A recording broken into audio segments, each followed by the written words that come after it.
España es un país débil frente al cambio climático y en particular las zonas costeras en las que el nivel del mar se elevará en los próximos años. Es la previsión que hace la investigadora Cristina Monge, una de las principales portavoces en nuestro país en la lucha contra este fenómeno. Zonas costeras como Ceuta, con la peculiaridad además de que el estrecho tiene dos ecosistemas marinos distintos al encontrarse en el punto de confluencia entre el Atlántico y el Mediterráneo. Lo mismo con el agravante de que además hay mucha mayor exposición a los océanos, como bien decías, y mucha mayor dependencia. Por lo tanto, son zonas de muchísima vulnerabilidad y de muchísimo riesgo. ¿Qué quiere decir eso? Pues quiere decir que un gobierno responsable, que entiende que esto es un tema de seguridad nacional, como decíamos al principio, tiene que estar ya poniendo en marcha medidas, primero para adaptarse, es decir, hay que adaptar el territorio, hay que adaptar la ciudad, hay que adaptar nuestras formas de vida, nuestras formas de consumo, etcétera, a la realidad que ya tenemos hoy, ¿no? Y en segundo lugar hay que intentar detener ese cambio climático. Entonces hay que trabajar en paralelo, por un lado adaptando y por otro lado intentando pararlo. El cambio climático nos afectará a todos, con independencia de nuestra condición social, todos bebemos agua, respiramos, etc. En ello, insiste Monge, se ha hablado mucho del fenómeno, pero no lo suficiente. Hay muchas cosas por decirse, porque efectivamente se ha dicho mucho ya y se ha dicho de forma insistente, pero yo creo que todavía no somos del todo conscientes de todas las repercusiones que el cambio climático están teniendo ya sobre nuestras vidas.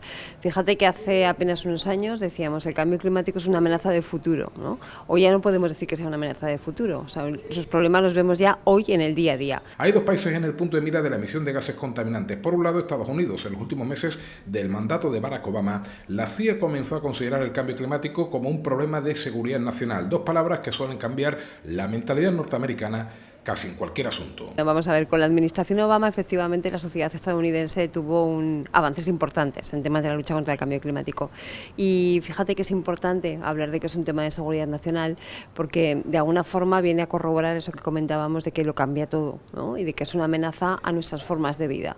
Entonces en ese sentido es una cuestión de seguridad, el hecho de que podamos disponer de agua de calidad o de agua que después podamos beber, el hecho de que podamos respirar en las ciudades o no, el hecho de que tengamos capacidad de seguir produciendo alimentos, eso es un tema de primera seguridad. Y por otro lado, China. Ya en las sandalias del pescador, libro escrito a mediados de los 60, se vaticinaba que el crecimiento del gigante asiático conllevaría un serio conflicto por la necesidad, casi voraz, de materias primas. China, el problema es que está teniendo un crecimiento muy importante de sus clases medias, que son clases con acceso al consumo, a un consumo, por cierto, que en el mundo occidental hemos superado ya con creces desde hace muchísimos años, y entonces ahora se incorporan esas clases medias y se incorporan consumiendo mucho también, ¿no?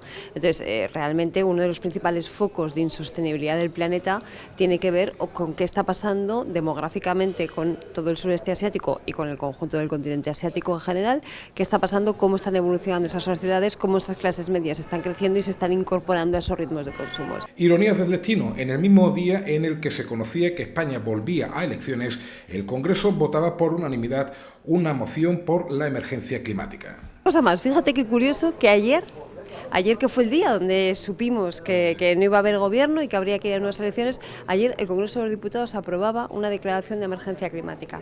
Entonces, qué ironía del destino que el mismo día que se aprueba una declaración de emergencia climática, se constata la imposibilidad de tener un gobierno que pueda poner en marcha las medidas que hace falta poner en marcha para hacer frente a esa emergencia climática.